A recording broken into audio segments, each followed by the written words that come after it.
Ever tried knocking up a quick snack lunch while you're in a rush and accidentally end up putting instant coffee in your cup of soup? Turns out it's actually pretty good.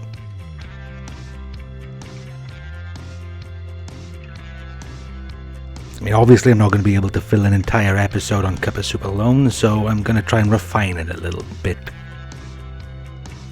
Kick it off with a mushroom stock. So, mushrooms, lots of them.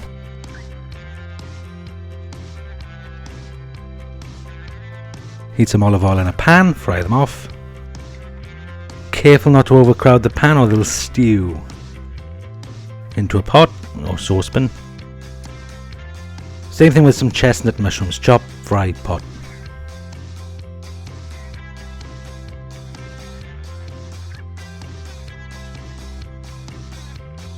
Roughly chop some celery.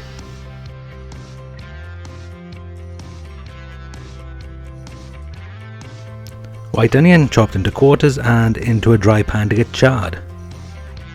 Burnt yet? Nope.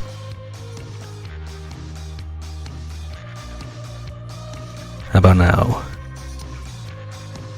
Yeah, that looks a lot better. This little trick of burning your veg is a fantastic way to amp up the flavour in vegetable stocks, by the way. Gives them a good sort of almost roasted flavour. Really, really makes a difference. Yeah, anyway, in they go. Flatten 2 cloves of garlic. Should we burn these as well? Yeah, why not? There you go, look at that. Into the pot. Handful of dried mushroom. Try that again. Handful of dried mushrooms. That's better. 3 bay leaves. And enough cold water to cover. Give it a stir and let it simmer for... Actually, let's add some more raw mushrooms. There you go.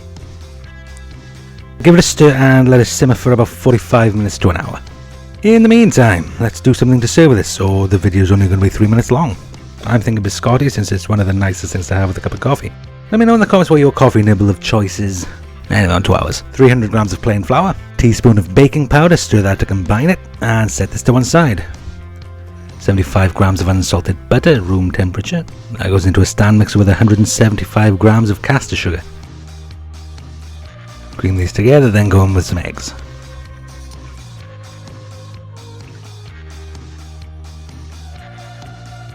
What goes well with coffee and mushrooms? Orange and walnuts. That's going to be the grated zest of an orange and about a teaspoon of orange extract. This is the same stuff we use to make the upmarket jam for the Jaffa biscuit card in the corner, so it's pretty potent. Mix those together, then add in the flour mix. Paddle back down and okay. Damage control. Eyeball in some more plain flour and pray to God it makes up the difference. Paddle back down and slowly this time. That's more like it. Half a bag of walnuts. They're chopped already, but I've kept them pretty chunky. Mix them in by hand because I don't want to break them. Oh, my mixer. Board. Floured board. Dough. Focus. Carefully shape it into a rough lump, then cut this lump into 2 slightly smaller lumps. Lump doesn't sound great, does it? Is there a better word we can use? Drop a log onto some greaseproof paper, then into a 180 oven for half an hour so it can cotty. There you go. Take this off the ow!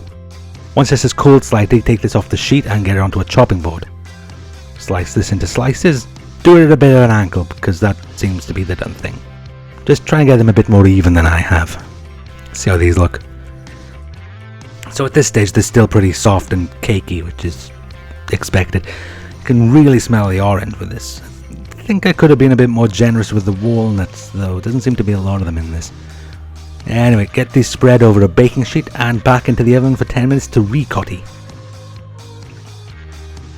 There you go, a bit more like the biscotti we'd recognise. Bit more overdone than I was planning for, but it's not terminal. Get off. Don't think biscuits are one of those things that taste better burnt. Speaking of which, back to the stock. Strain out the solids, make sure to press down on them to get out any lurking remnants, and there you go, mushroom stock. As it is, this is a great base for all sorts of vegetarian dishes. Soup, obviously, risotto, gravy, ramen I think would be good for this as well. So anyway, get some coffee. I'd advise a lighter roast so it doesn't just steamroller over the mushroom, but you know, you do you. I've gone with a Starbucks blonde roast. And in with the mushroom stock.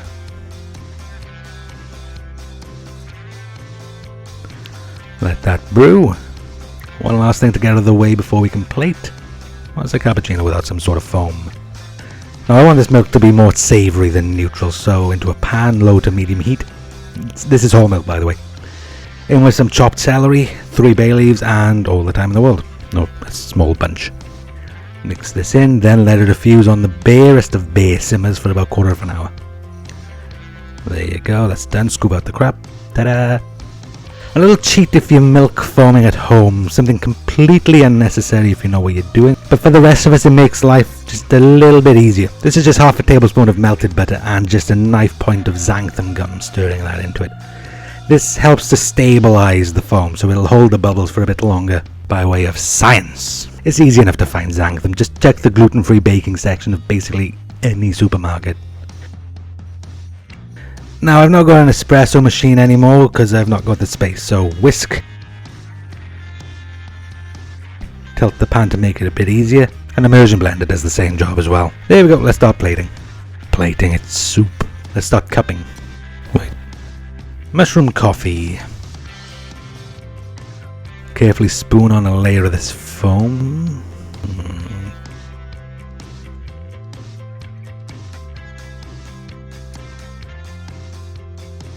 Ooh, I do not like those tendrils of milk invading the drink. What if I thicken the broth as well? Same process, buttery xanthan.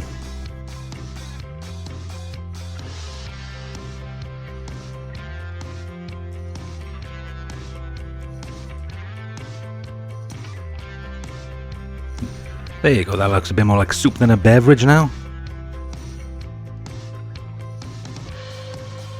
Into the cup. Top this with the foam.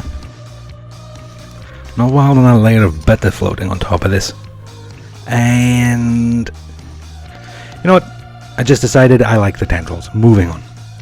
Top this with a very light dusting of cocoa powder. And serve with an orange biscuity. Done. Let's give this a go.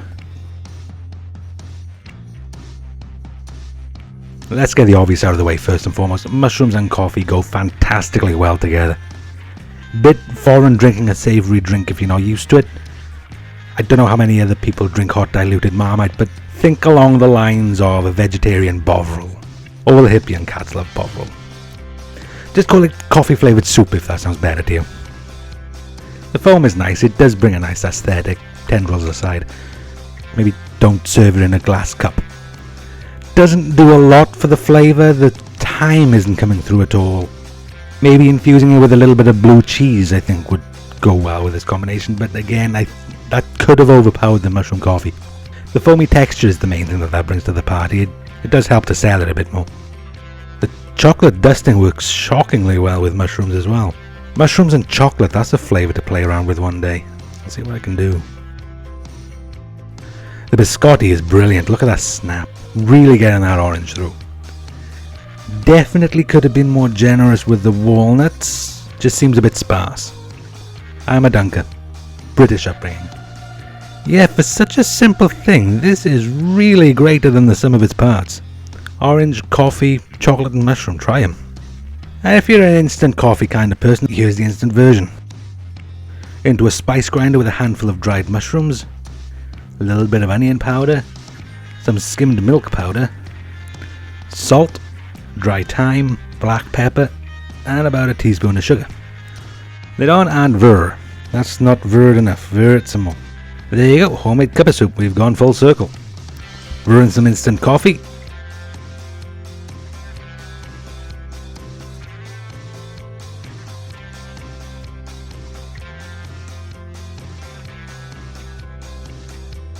Now into a cup and in with some hot milk.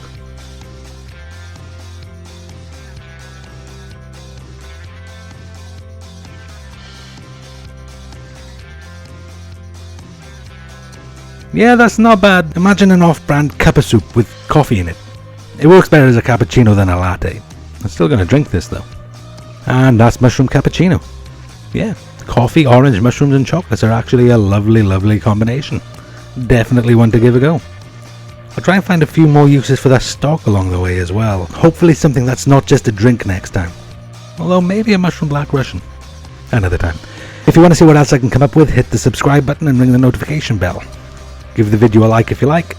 Thank you all for watching, and until next time, get forked.